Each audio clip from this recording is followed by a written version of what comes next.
ജനുവരി 18, 2025 50 വയസ്സുള്ള കുപ്പള്ള സുബ്ബമ്മ എന്ന സ്ത്രീ ഹൈദരാബാദിലെ മീർപെട്ട് പോലീസ് സ്റ്റേഷനിൽ അവരുടെ ഭർത്താവുമായി എത്തുന്നു. അവർ പറഞ്ഞത് ഇതാണ്: 2 ദിവസമായി എൻ്റെ മകൾ വെങ്കട്ട മാധവിയെ കുറിച്ച് ഒരു അറിവുമില്ല. ഫോണിൽ വിളിച്ചിട്ട് എടുക്കുന്നുമില്ല. ജനുവരി 16 ഭർത്താവുമായി വഴക്കിട്ട ശേഷം വീട് വിട്ടിറങ്ങിയതാണ് അവൾ. ആ സമയം പോലീസ് സ്റ്റേഷനിൽ അവരോടൊപ്പം മറ്റൊരാൾ കൂടി ഉണ്ടായിരുന്നു. മാധവിയുടെ ഭർത്താവ് പുട്ട ഗുരുമൂർത്തി. അയാളും വളരെയധികം വിഷമത്തിലായിരുന്നു. എന്നാൽ അപ്പോൾ ആരും തന്നെ ചിന്തിക്കുന്നില്ല അവരുടെ കൂടെ നിൽക്കുന്നത് മാധവിയുടെ അന്തകനാണ് എന്ന്. ഈ കേസിലെ ഏറ്റവും വലിയ ട്വിസ്റ്റ് അയാൾ കൊന്നു എന്നതല്ല, അയാൾ എങ്ങനെ അത് മറച്ചുവെക്കാൻ ശ്രമിച്ചു എന്നതാണ്. ഇതാണ് ഇന്ത്യയെ തന്നെ ഞെട്ടിച്ച the Gurumurthy case. Welcome to the channel. ഗുരുമൂർത്തിയും വെങ്കട്ട മാധവിയും 13 വർഷമായി വിവാഹിതരാണ്. ഇരുവർക്കും 7ഉം 10ഉം വയസ്സുമുള്ള 2 കുട്ടികളുമുണ്ട്. ഗുരുമൂർത്തി 39 വയസ്സുള്ള ഒരു മുൻ ഇന്ത്യൻ സൈനികനാണ്. നേക് സുബേദാർ റാങ്കിൽ ഏകദേശം 17 വർഷം സേവനമനുഷ്ഠിച്ചു. സൈന്യത്തിൽ നിന്ന് വിരമിച്ച ശേഷം ഡിആർഡിഒയുമായി ബന്ധപ്പെട്ട ഒരു സ്ഥാപനത്തിൽ സുരക്ഷാ ഗാർഡായി ഇപ്പോൾ ജോലി ചെയ്തു. വെങ്കട്ട മാധവി 35 വയസ്സുള്ള ഒരു വീട്ടമ്മയാണ്. വീടിനുള്ളിൽ മാത്രം ഒതുങ്ങിയ ഒരു ജീവിതം. പുറത്തുനിന്ന് നോക്കിയാൽ ഇതൊരു സാധാരണ കുടുംബം പോലെ തോന്നിയിരുന്നു. പക്ഷേ പോലീസ് അന്വേഷണത്തിൽ ഈ വൈവാഹിക ജീവിതത്തിൽ കണ്ടെത്തിയത് ദുരൂഹമായ ഒരുപാട് സത്യങ്ങളാണ്. മാധവിയുടെ ജീവിതത്തിൽ സ്വാതന്ത്ര്യം വളരെ കുറവായിരുന്നു. വീട്ടിൽ നിന്ന് പുറത്തേക്ക് പോകാൻ പോലും ഭർത്താവിന്റെ അനുമതി വേണമായിരുന്നു. സാമ്പത്തിക നിയന്ത്രണം, സ്ഥിരമായ സംശയം, മാനസിക സമ്മർദ്ദം, ഇതെല്ലാം ചേർന്ന് ഒരു ടോക്സിക് മെരിറ്റൽ എൻവയോൺമെന്റിലാണ് ഇത്രയും കാലം മാധവി ജീവിച്ചിരുന്നത്. ഇതിന്റെ എല്ലാം തുടക്കം സംക്രാന്തി ദിനത്തിലാണ്. ഹൈദരാബാദിൽ ജനുവരി 16, 2025 സംക്രാന്തി ആഘോഷങ്ങളുടെ സമയം. ഈ സമയം ഗുരുമൂർത്തി ഒരു അസാധാരണമായ തീരുമാനമെടുക്കുന്നു. തന്റെ ഭാര്യയെയും 2 മക്കളെയും കൂട്ടി തന്റെ സഹോദരിയുടെ വീട്ടിലേക്ക് പോകുന്നു. അവർ താമസിച്ചിരുന്ന ജില്ലേലഗുഡയിൽ നിന്ന് 2-3 കിലോമീറ്റർ അകലെയാണ് സഹോദരിയുടെ വീട്. അവിടേക്ക് പോയ ശേഷം മക്കളെ അവിടെ നിർത്തുന്നു. തിരിച്ച് സ്വന്തം വീട്ടിലേക്ക് വരുന്നു. അങ്ങനെ ജനുവരി 16 വീട്ടിലുണ്ടായിരുന്നത് ഗുരുമൂർത്തിയും മാധവിയും മാത്രമാണ്. അയാൾ ഒരു ടോക്സിക് ഭർത്താവായിരുന്നു. ഭാര്യ ഭർത്താവിന്റെ കാൽച്ചുവട്ടിൽ കിടക്കേണ്ടവളാണ് എന്ന് അയാൾ അടിയുറച്ചു വിശ്വസിച്ചിരുന്നു. എന്നാൽ മാധവിയുടെ പെരുമാറ്റം അയാളുടെ മെയിൽ ഈഗോയെ മുറിവേൽപ്പിച്ചിരുന്നു. അയാൾ ഒരു മൃഗമായി മാറിക്കഴിഞ്ഞിരുന്നു. അവർ തമ്മിൽ ആ ദിവസം വഴക്കുണ്ടാകുന്നു. അവൾ അവളുടെ വീട്ടിലേക്ക് പോകണമെന്ന് ആവശ്യപ്പെടുമ്പോൾ അയാൾ അതിനെ എതിർക്കുന്നു. അയാളുടെ ദേഷ്യം കഠിനമായിരുന്നു. അയാൾ അവളെ തല്ലുന്നു. ഇതൊരു പുതിയ സംഭവമായിരുന്നില്ല. അയാൾ അവളെ തല്ലാറുണ്ടായിരുന്നു. എന്നാൽ തല്ലുകൊണ്ട് ബോധരഹിതയായി മാധവി വീണിട്ടും ഇപ്രാവശ്യം അയാൾ നിർത്തിയില്ല. അയാൾ അവളുടെ കഴുത്ത് ഞെരിച്ച് ദേഷ്യം തീർക്കുന്നു. മാധവി കൊല്ലപ്പെടുന്നു. പെട്ടെന്നുണ്ടായ ദേഷ്യത്തിൽ ഗുരുമൂർത്തിക്ക് സംഭവിച്ച ഒരു കയ്യബദ്ധമായി തോന്നിയെങ്കിൽ നിങ്ങൾക്ക് തെറ്റി. കൃത്യത്തിന് 2 ദിവസം മുൻപ് കുട്ടികളെ വീട്ടിൽ നിന്നും മാറ്റുന്നു. തിരിച്ച് വീട്ടിലേക്ക് വരുന്നു.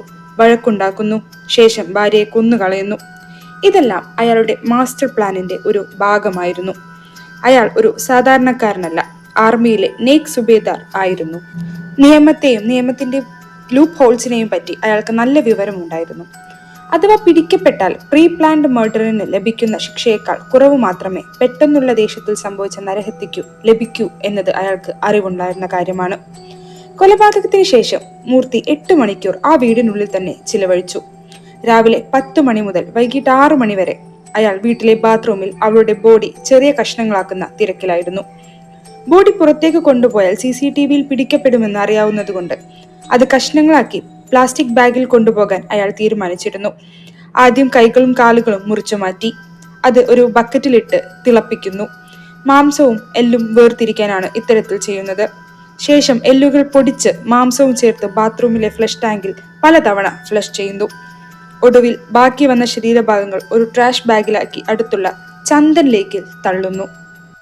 ഒരു തെളിവും അവശേഷിക്കാതിരിക്കാൻ ഡിറ്റർജന്റും ഫിനോയിലും ഉപയോഗിച്ച് വീട് വൃത്തിയാക്കുന്നു.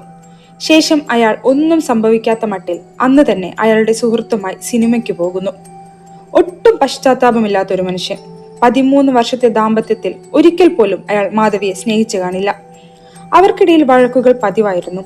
അയാൾ ആഗ്രഹിച്ച സ്ത്രീധനം നൽകാത്തതിന്റെ പേരിൽ മാധവിയെ അയാൾ സ്ഥിരമായി ഉപദ്രവിക്കുമായിരുന്നു.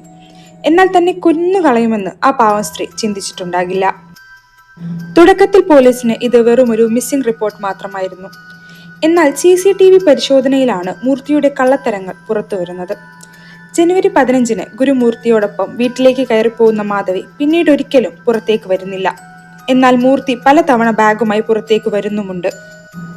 ഇതിൽ സംശയങ്ങൾ തോന്നിച്ച പോലീസ് ജനുവരി 28-ന് ഗുരുമൂർത്തിയെ ചോദ്യം ചെയ്യുന്നു. ആദ്യമെല്ലാം പോലീസിനെ തെറ്റിദ്ധരിപ്പിക്കാൻ ശ്രമിച്ചുവെങ്കിലും കഠിനമായ ചോദ്യം ചെയ്യലിൽ മൂർത്തി എല്ലാം സമ്മതിക്കുന്നു. ശേഷം ഇൻവെസ്റ്റിഗേഷൻ ടീം അയാളുടെ വീട്ടിൽ ഫോറൻസിക് പരിശോധനകൾ നടത്തുന്നു. ബ്ലൂ സ്റ്റാർ ടെക്നോളജി ഉപയോഗിച്ച് വീട്ടിൽ നിന്നും ബ്ലഡ് സ്റ്റെയിൻസ് കണ്ടെത്തുന്നു. വാട്ടർ ബക്കറ്റിൽ നിന്നും മാധവിയുടെ മുടിയിഴകളും ബാത്റൂമിൽ നിന്നും സ്കിൻ ടിഷ്യൂസും റിക്കവർ ചെയ്യുന്നു. എന്നാൽ ചന്ദൻ ലേക്കിൽ ഉപേക്ഷിച്ച മാധവിയുടെ അവശിഷ്ടങ്ങൾ പോലീസിന് കണ്ടെത്താൻ കഴിഞ്ഞിട്ടില്ല. പോലീസ് കസ്റ്റഡിയിൽ ഗുരുമൂർത്തി സമ്മതിച്ചത് ഇങ്ങനെയാണ്: ശരീരം ഒരുമിച്ച് പുറത്തേക്ക് കൊണ്ടുപോകാൻ കഴിയില്ലെന്ന് തിരിച്ചറിഞ്ഞതിനാലാണ്, അയൽവാസികളും CCTV ക്യാമറകളും ഭീഷണിയാകുമെന്നും അറിഞ്ഞതിനാലാണ് ശരീരം ഇങ്ങനെ ചെറിയ കഷ്ണങ്ങളാക്കി മുറിച്ച് വീട്ടിൽ നിന്ന് കൊണ്ടുപോകാൻ തീരുമാനിച്ചത്. അവശിഷ്ടങ്ങൾ ചന്ദൻ ലേക്കിൽ നിക്ഷേപിച്ചതും ഇതുകൊണ്ട് തന്നെയാണ്. ഇതാണ് ഈ കേസിനെ ഒരു സാധാരണ ഡൊമസ്റ്റിക് മർഡറിൽ നിന്നും എക്സ്ട്രീം ബ്രൂട്ടാലിറ്റിയിലുള്ള ഒരു കേസാക്കി മാറ്റിയത്. ഗുരുമൂർത്തി ഇപ്പോഴും പോലീസ് കസ്റ്റഡിയിലാണ്. ജൂൺ 2025 വരെ ഗുരുമൂർത്തിയുടെ ജാമ്യാപേക്ഷ 4 തവണ കോടതി തള്ളി. കാരണം അയാളൊരു മിലിറ്ററി ഓഫീസറാണ്. അയാളുടെ ബന്ധങ്ങൾ ഉപയോഗിച്ച് കേസിനെയും എവിഡൻസിനെയും മാനിപ്പുലേറ്റ് ചെയ്യാൻ സാധിക്കും എന്നാണ് കോടതി ചൂണ്ടിക്കാണിച്ചത്. ഇതൊരു സാധാരണ മർഡർ കേസല്ല. ഡൊമസ്റ്റിക് വയലൻസ് നിസാരവൽക്കരിക്കുന്നതിലൂടെ പൊലിഞ്ഞു പോകുന്ന ജീവനുകളുടെ കഥകളിൽ ഒന്ന് മാത്രമാണിത്. എന്താണ് നിങ്ങളുടെ അഭിപ്രായം? കമന്റിൽ രേഖപ്പെടുത്തുക. വീഡിയോ ഇഷ്ടപ്പെട്ടാൽ ചാനൽ സബ്സ്ക്രൈബ് ചെയ്യുക, ലൈക്ക് ചെയ്യുക. Thank you for watching. Let's see in another video.